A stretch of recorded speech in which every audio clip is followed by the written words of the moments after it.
পঞ্চায়েত উপপ্রধান ডাকাত, পুলিশের জালে দলের ৫ সাগরেদ। দিনে সমাজসেবা, রাতে ডাকাতি। বহুদিন থেকেই এমনই নাকি চলছিল, কিন্তু শেষ রক্ষা হলো না। উত্তর ২৪ পরগনার বনগাঁয় ডাকাতি করার আগে ধরা পড়ল দলের ৫ সদস্য। পরে গ্রেপ্তার হয় আরও একজন। সূত্রের খবর, এই ডাকাত দলে আছে তৃণমূলের স্থানীয় প্রভাবশালী নেতা এবং পঞ্চায়েতের উপপ্রধান। বাকিরা ঘাসফুলের কর্মী হিসাবে এলাকায় পরিচিত। এই ৫ জনকে জেরা করে গ্রেপ্তার করা হয় পঞ্চায়েতের আরও এক তৃণমূল নেতাকে। শনিবার ধৃতদের পিজন ভ্যানে করে আদালতে আনার সময় ডিম থেরাপি দিল উত্তেজিত জনতা। ছোড়া হয় ইট ও কাদা। সূত্রের খবর, ডাকাতির জন্য কয়েকজন জড়ো হয়েছে। গোপন সূত্রে পাওয়া খবরের ভিত্তিতে গতকাল মধ্যরাতে বনগাঁ মহকুমার গোপালনগরের সারদাপল্লী এলাকায় অভিযান চালায় স্থানীয় থানার পুলিশ। পুলিশের হাতে ধরা পড়ে যায় গোটা ডাকাত দল। উদ্ধার হয়েছে আগ্নেয়াস্ত্র। এরপর ৫ জনকে আনা হয় থানায়। শুরু হয় জিজ্ঞাসাবাদ।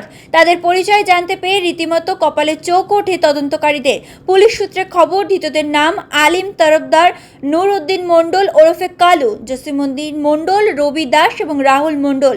এর মধ্যে আলিম তরফদার গঙ্গানন্দপুর পঞ্চায়েতের উপপ্রধান। তাদের থেকে একটি আগ্নেয়াস্ত্র, ১ রাউন্ড গুলি, শাবল এবং লোহার রড ইত্যাদি বাজেয়াপ্ত করা হয়েছে। ধৃত ডাকাত দলকে জেরা করে আজ সকালে হায়দার মোল্লা নামে তৃণমূলের এক পঞ্চায়েত সদস্যকে গ্রেফতার করে পুলিশ। হায়দার তৃণমূলের বনগাঁ সাংগঠনিক জেলার সহসভাপতি। জানা গিয়েছে, ধৃত ৬ জনের বিরুদ্ধে অতীতে অপরাধ জড়িত থাকার একাধিক অভিযোগ আছে। তাদের ভ্যানে করে কোর্টে নিয়ে যাওয়ার সময় বিক্ষোভ দেখায় সাধারণ মানুষ। গাড়ি লক্ষ্য করে এলোপাথারি ডিম, ইট ও কাদা ছোড়া হয়। গ্রেপ্তার হয়েছে আজকে ওর বিরুদ্ধে, যেটা রামকৃষ্ণ পল্লীতে দেখি ও প্রিপারেশন অফ কমিট ডাকাতি করার উদ্দেশ্যে জড়ো হয়েছিল। সেই পরিপ্রেক্ষিতে ওকে গ্রেপ্তার করে আজকে বনগাঁ লানেট জেএম ইনচার্জের কাছে প্রডিউস করা হয়েছে এবং সেই পরিপ্রেক্ষিতে পুলিশ তদন্ত করে দেখছে বিষয়টা কতটা সঠিক, এবং সেই পরিপ্রেক্ষিতে এখন ইনভেস্টিগেশন স্টেজে আছে। ইনভেস্টিগেশনের পরে আরো সঠিকভাবে বলা যাবে। ওটাও 10 দিনের পিসিপিআর দিয়েছে। আর উপপ্রধানও এর মধ্যে আছে, এই আসামির মধ্যে। এরা দুজনে কি ডাকাতির উদ্দেশ্যে জড়ো হয়েছিল? সবাই জড়ো হয়েছিল প্রিপারেশন অফ কমিট ডাকাতি। ওখানে প্রায় ২-৩০০ বিঘের একটা মাঠ আছে। মাঠের পাশে বিলে বাওড় আছে, বাওড়ে একটা বান্দাল আছে।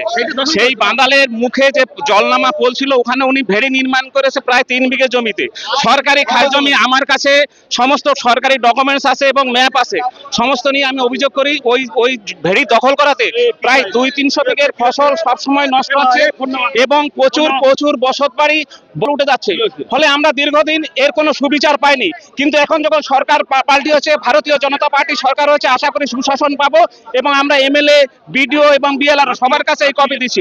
অভিযোগ করেছিলেন? হ্যাঁ, অভিযোগ করেছিলাম। অভিযোগে কি গ্রেফতার হয়েছে? হ্যাঁ, সেই অভিযোগে অবশ্যই গ্রেফতার হয়েছে, কেননা তিনি সরকারি খাস জমি দখল করে প্রায় ৩ বিঘের উপরে জমি দখল করে উনি ভেড়ি নির্মাণ করেছেন।